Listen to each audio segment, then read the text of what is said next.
Seeds are scattered in the wind and they land on an assortment of terrain. Some ground is hard, some is soggy. There are rocky surfaces and places where the earth is shallow. But what choice does the seed have? The same can be said of us. We're born into a family, into a nation, into an era, into a city, a culture, a neighborhood. What choice do we have? This is Tom Miller, and I'm pastor of Central Assembly in Superior, Wisconsin. And this is Fuel for the Fire. It's volume 669, Bloom Where You're Planted. Joseph was born into a family of 12 boys and a sister. Jacob was his dad, and Joseph was the first son of his father's favorite wife.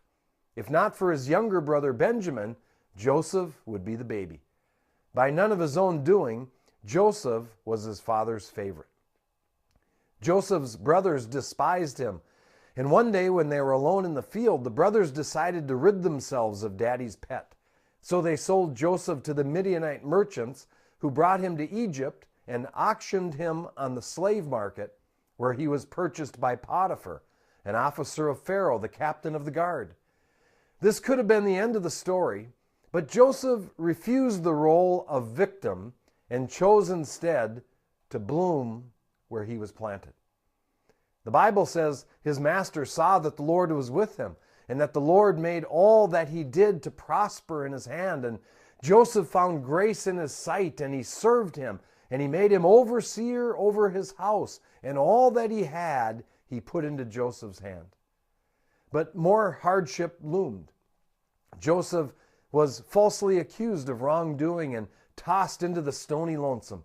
But even there, in the depths of his dungeon prison, he found favor.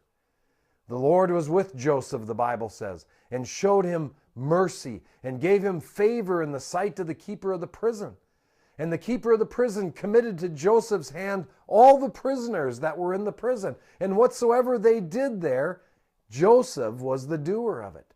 The keeper of the prison looked not to anything that was under Joseph's hand, because the Lord was with him. And that which he did, the Lord made it to prosper. In the poker game we know as life, you can either fold or play the hand you're dealt. Those are the choices. Joseph chose to bloom where he was planted. Joseph would make the most of the unchangeables, and God used him to change history. Perhaps you find yourself in a difficult situation. Maybe your work situation is unpleasant, or the family dynamic has gone bad on you.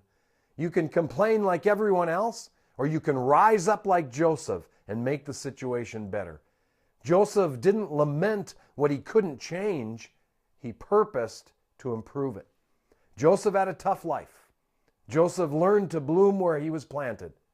Be like Joseph. That's the way I see it. And that's a little fuel for the fire. And remember, I love you guys.